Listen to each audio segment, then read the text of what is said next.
이 세상에 눈에 넣어도 안 아픈 게 자식이라고도 하죠. 누구나 그런 마음은 마찬가지로 생각합니다.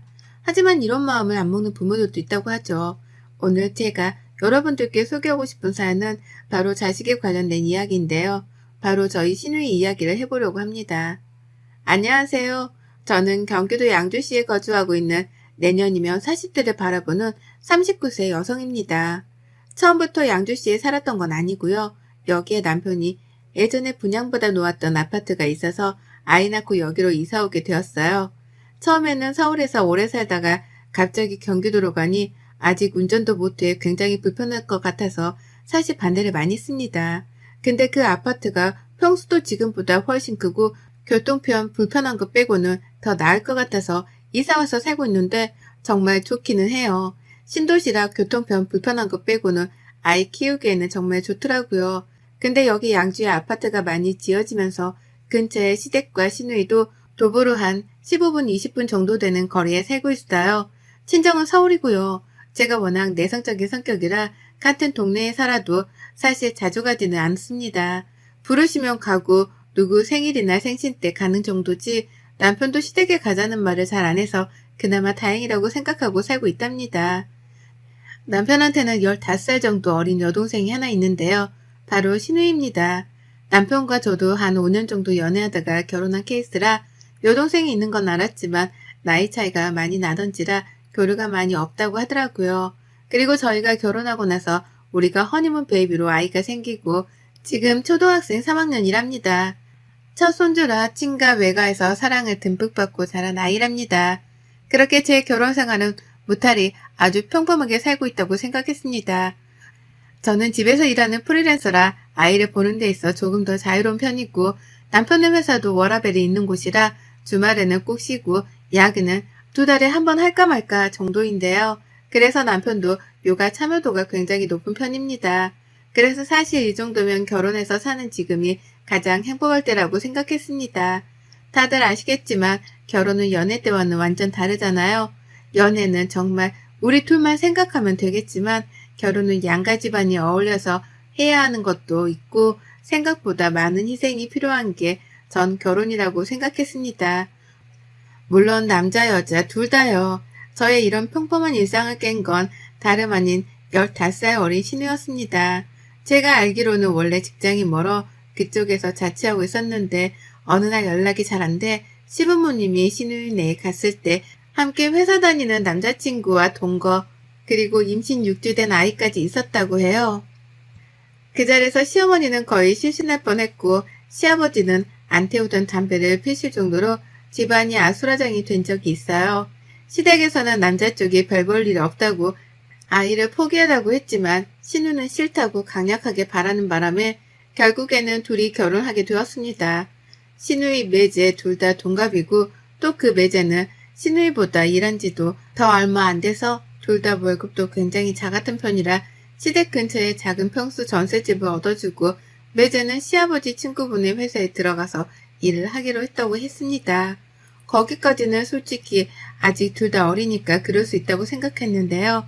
저는 놀라기는 했지만 나이는 어리지만 둘 다 성인이고 충분히 아이를 만든 일을 했으면 책임지는 게 맞다고 생각해서 결혼하는 게 당연하다고 생각했습니다.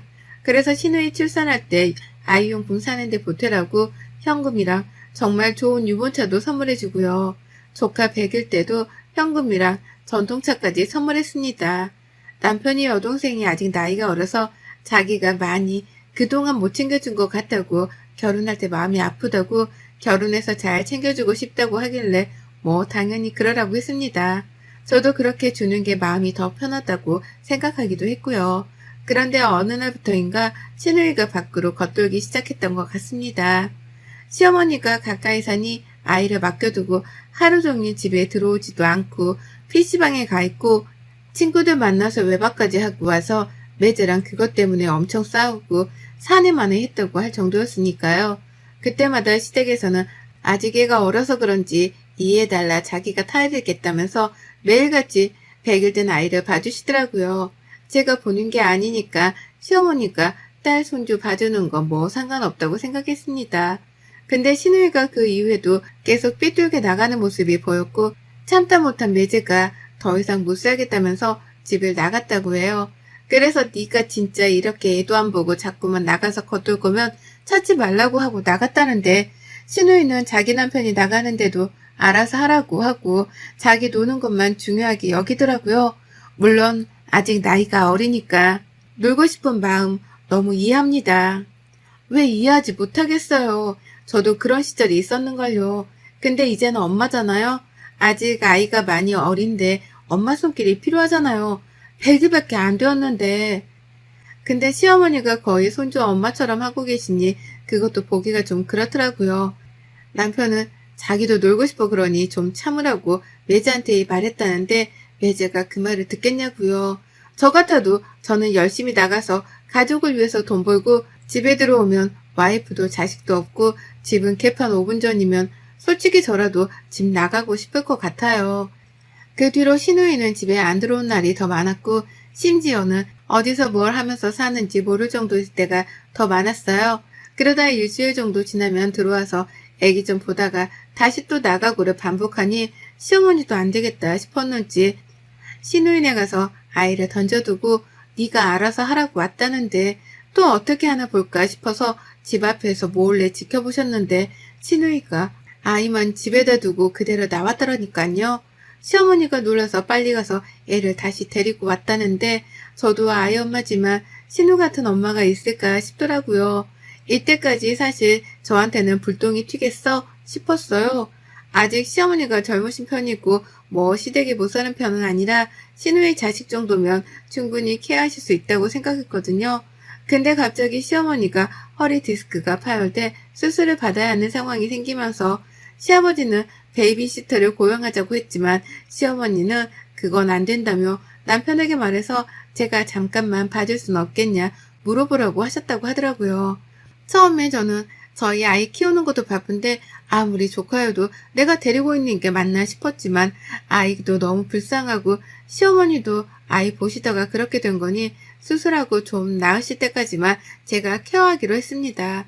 진행했던 일을 잠시 멈추고 오랜만에 100일 된 아이를 보는데 둘째 생각도 나고 또 조카가 너무 순둥해서 진짜 찡찡거리며 우는 일도 없더라고요. 그래서 보기가 정말 수월했던 것 같습니다. 근데 아이도 엄마의 품을 찾는지 저녁 때 잠자려고만 하면 마지 울더라고요.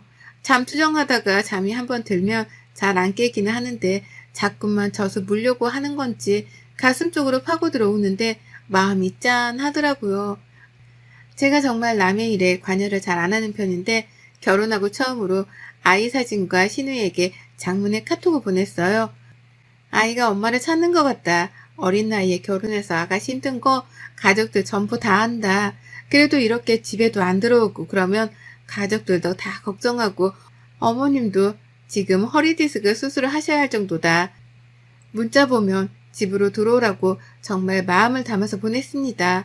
다음날 확인한 것 같던데 답장을 따로 보내지는 않더라고요.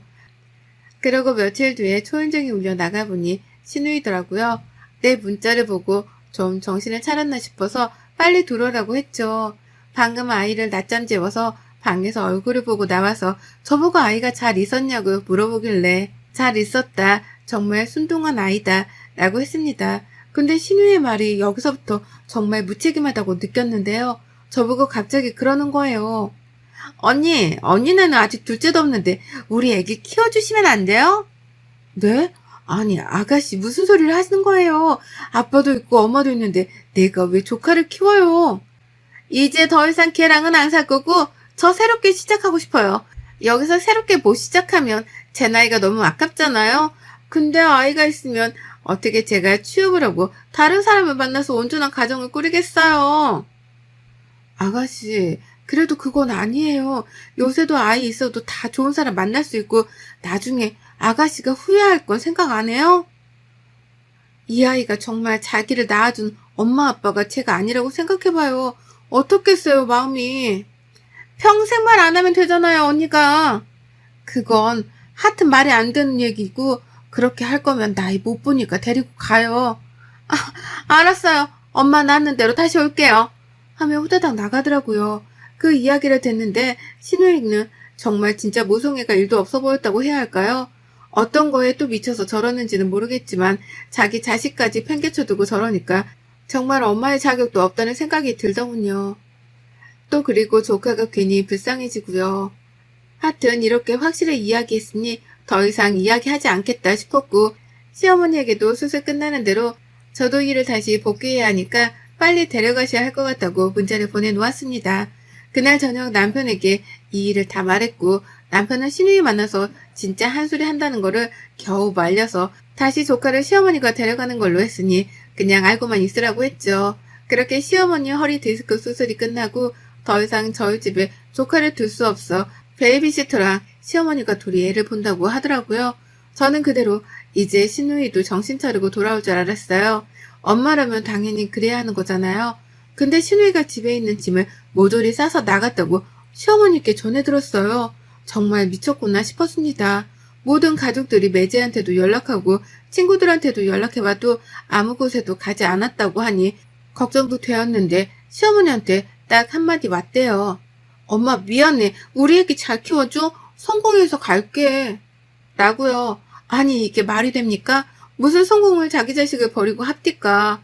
어처구니가 없어 남편이랑 저랑 시댁이랑 동시에 신우이한테 전화하는데 핸드폰 번호도 바꿔버렸더라고요. 이건 무슨 아이를 보육원에 맡기고 도망가는 꼴이잖아요. 그대로 어머님은 다시 디스크가 터져 먼저 누우시고 시아버지는 매일같이 술에 취하셔서 들어오시고 남편도 괴로워하고 베이비시터만 조카를 볼 수 없는 상황이라 어쩔 수 없이 다시 저희 집으로 데리고 왔습니다. 베이비시터도 시아버지가 같이 보내주셔서 제가 일하는 동안에는 시터 이모님이 봐주고 저녁에는 제가 보는 걸로 이렇게 조카를 키우기 시작했습니다. 처음에는 도대체 왜 이런 일이 일어날까?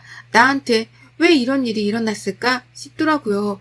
근데 점점 커가는 아이의 모습을 보니 부모님을 선택해서 태어날 수 없는 아이가 무슨 잘못이 있겠냐 싶어서 조카를 저희 둘째로 저는 받아주기로 했습니다.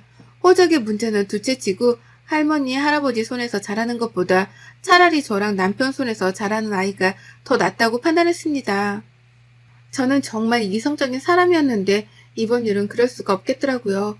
마음을 먹고 시댁에 가서 조카를 둘째로 입양해서 키우려고 한다. 입양은 거창한 말이고 그냥 저희 집에서 저희 아이랑 동생처럼 같이 키우고 싶다라고 하니 시아버지, 시어머니가 제 말을 듣고 우시더라고요. 그렇게 생각해줘서 고맙고 미안하다고요. 할머니, 할아버지 손에 자라서 나중에 자기 엄마 아빠는 누구야? 하는 것보다는 나을 것 같다고 내린 결론이었습니다. 그렇게 그 결론을 내고 사니 마음은 편안하더군요. 그렇게 아이가 커가는 모습을 보았고 100일이던 아이는 이제 3살이 되었네요. 저희 아들도 동생이라고 생각하고 많이 아껴주고 아직 어린애긴 하지만 저랑 남편한테 엄마 아빠라고도 말하니까 사실 이것만으로도 저는 되었다고 생각했습니다. 제가 조카를 키우게 되면서 시댁에서는 가지고 계시던 조그만 빌라를 제 명의로 해주셨고 한사코 됐다고 했지만 꼭 받아달라고 해 남편도 네가 받는 게 맞다고 해 거기서 나오는 월세를 받고 있습니다. 누가 꼭 좋으라고 한 일은 아니지만 정말 아기가 너무 불쌍하고 모른 척 할 수가 없었는데 지금 와서 생각해보면 조카를 자식처럼 키운다고 생각한 게 정말 잘한 일이라는 생각이 들었습니다. 그렇게 다시 평온했던 저의 일상에 이번에 신우이가 나타났네요. 그것도 2년 만에요. 신우이는 너무 멀쩡한 얼굴로 시댁에 찾아왔고 무턱대고 자기 아이는 잘 있냐고 물어봤다고 합니다. 시어머니가 신우이가 왔다고 알려주셨고 흥분되는 마음을 가라앉히고 시터 이모한테 아이들을 부탁하고 시댁으로 갔습니다. 신우이는 저를 보더니 언니 잘 지냈냐면서 언니 선물도 사왔다고 웃으며 말을 하는데 정말 귀싸대기를 한 대 날려주고 싶었습니다. 그러면서 자기 아이는 어디 있냐고 얼마나 컸냐고 너무 보고 싶었다고 해서 제가 한마디 해줬습니다. 아가씨 아이 없어요. 버리고 갔잖아요. 버리고 간 엄마가 왜 이제 와서 아이를 찾아요? 언니 버리다니요. 잠깐 맡긴 거죠. 어떻게 부모가 자식을 버려요? 그건 버린 거죠. 문자 하나 남겨두고 짐 싸서 나간 걸 버린 거라고 해요. 언니 그만하고 우리 아이 어딨어요? 라고 물어보길래 시어머니가 안 되겠다 싶어서 입양 보냈어 라고 하시더라고요. 저도 그렇게 말씀하실 줄은 몰라서 아무 말 안 하고 잠자고 있었더니 갑자기 신우이가 소리를 지르면서 그게 무슨 말이냐면서 엄마가 있는데 왜 입양을 보내냐고 엄마가 사람이냐면서 쌩 난리를 치는데 보다 못해 시어머니가 있는 앞에서 제가 신우이 뺨을 정말 세게 고개가 돌아갈 정도로 쳤습니다. 거기 있는 사람들이 다 놀랐고 자식 버린 어미가 무슨 낯짝이 두꺼워서 이딴 행동을 해? 너 진짜 뻔뻔함의 극치를 넘어섰구나? 언니, 이게 뭐 하는 짓이에요? 라고 하길래 한 대 더 올리며 뭐? 뭐 하는 짓? 너 그동안 내가 오냐 오냐 하니까 내가 호구 같았지? 네 아이 버리고 가서 지금 뭐 하는 행패야? 버린 게 아니라 잠깐 맡긴 거라고요. 너는 애가 물건이냐? 맡기고 다시 찾아가려고 하게. 여기가 뭐 전당포야? 말 똑바로 해? 그제서야 신우이는 기어가는 목소리로 애가 보고 싶어 찾아왔다고 말했고 저는 애를 볼 자격도 없는 게 2년 만에 나타나서 애 어딨냐고 물어보는 거냐고 너는 평생 애 볼 생각하지 말고 다시 집 나가서 네 인생 살라고 했습니다. 그대로 주저앉아서 울고 불고 때를 쓰길래 더 이상 안 될 것 같다. 이번에는 변기물을 양동이에 받아서 그대로 신우이한테 뿌렸어요. 그대로 신우이는 소리를 지르면서 뭐 하는 짓이냐고 울길래 너 왜 자꾸 여기 와서 행패야? 너 뭐 깡패야? 왜 난리야 자꾸. 너 나가고 여기 있는 가족들은 생각도 안 해? 근데 뭐 선물을 사와? 얘를 잠깐 맡긴 거야? 여기가 보육원이냐? 언니, 내가 그때는 잠깐 미쳤었나 봐요. 너무 힘들고 걔랑도 사이도 안 좋고 해서 내가 잠시 미쳤었나 봐요. 근데 살다 보니까 아이가 너무 눈에 아른거려서 안 될 것 같아. 다시 온 거예요. 네가 그런 생각이었으면 애초부터 연락을 했어야지. 번호 다 바꾸고 그 생쇼를 떨고 이제 와서 네 어딨냐고 행패 부리는 게 지금 맞아?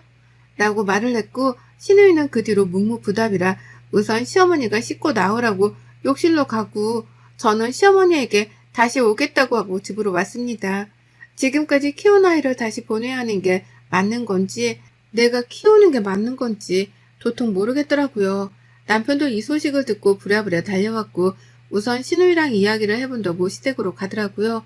이야기를 하고 남편이 아이는 한번 보여주자고 하길래 누가 키우던 아이가 잘 자란 거는 보여주자고 네가 얼마나 잘 키웠는지 보여주자고 하길래 그 다음날 아이를 데리고 시댁으로 갔습니다. 그렇게 누워만 있던 아이가 이제는 걸어다니면서 웃는 모습을 보니 신우이는 아이를 더 이상 보지 못하고 방에 들어가서 울기만 하더라고요. 그렇게 그날이 가고 그 다음날 신우이가 따로 만나고 싶다고 찾아왔습니다. 나간 자리에서 신우이는 저에게 펑펑 울며 정말 미안하다고 용서해달라고 빌었습니다. 자기가 정말 미쳤었다며 그러면 안 됐었지만 그때는 아이가 너무 믿고 내 인생을 망가뜨린 것 같았는데 살면서 그게 아니었다며 늘 마음속에 아이가 태어난 사진 한 장을 품에 안고 살았다고요. 그래서 제가 어떻게 하고 싶냐고 물어보니 아이를 자기가 키우고 싶지만 이렇게 잘 커준 아이를 보니 자기가 그만큼 잘 키울 수 없을 것 같아 그냥 다시 있던 대로 가겠다고 말하더라고요. 그렇게 하라고 하고 저는 먼저 나왔습니다. 그 말을 들으면서도 마음이 불편했던 저는 어떻게 하는 게 맞는 건지 도무지 결론이 서지 않았고 그렇게 꼬박 밤을 지새우고 내린 결정은 이거였습니다. 아이를 다시 엄마한테 돌려보내는 일, 딱 이거였습니다. 제가 우리 자식이라고 생각하고 키우자고 마음먹었지만 그래도 아가씨가 친엄마고 이제 준비가 되었다면 당연히 부모한테 가는 게 맞다고 생각했거든요. 그렇게 저는 2년을 내 자식처럼 키운 아이를 다시 신우에게 아이가 좋아하는 장난감, 옷 이런 걸 다 건네주었습니다. 보내면서 한참 울었네요. 신우이는 자기는 자신이 없다고 했지만 그래도 지금까지 못했던 것들을 꼭 해주고 싶다고 말하길래 지켜보겠다고 했어요. 그렇게 저희는 4식구에서 3식구가 되었고 저희 첫째가 가장 슬퍼했어요. 저 다음으로요. 신우이는 지금 아이를 키우면서 시어머니의 도움 없이 키워보겠다고 해 혼자서 아이 어린이집 가 있을 때는 일하고 오후에는 아이와 시간을 보내는 것 같더라고요. 지금은 둘의 시간이 더 필요할 것 같아 저도 신우이한테 연락을 안 했습니다. 아이를 보내고 한 2주 정도 후에 외출했다 돌아왔는데 저희 집 앞에 큰 소프박스가 있어 집에 와서 뜯어보니 신우이의 편지였습니다. 아이가 밤에 언니가 들려주는 자장가를 흥얼거리는 것 같아 많이 울었다고요. 잘 키워줘서 너무 고맙고 마음을 담아서 아이의 사진들과 자기가 손수 만든 그림을 보내왔더라고요. 처음에는 저한테 벌어진 일이 너무나도 감당하기 힘들었지만 그 일이 있는 동안 많이 성숙해졌다는 걸 느끼기도 하네요. 그리고 신우이가 저 때문에 많이 철들었다고 시부모님이 늘 고맙다고 하시니 이걸로 되었다고 생각이 돼서 가족들 모두 잠든 밤 저 혼자 좋아하는 맥주를 마시며 사연을 보내봅니다. 사연을 봐주시는 모든 분들께 감사 인사 전하며 가정의 행복이 늘 있기를 기도하고 기도합니다. 여러분의 생각은 댓글로 남겨주세요. 오늘도 시청해 주셔서 정말 감사합니다.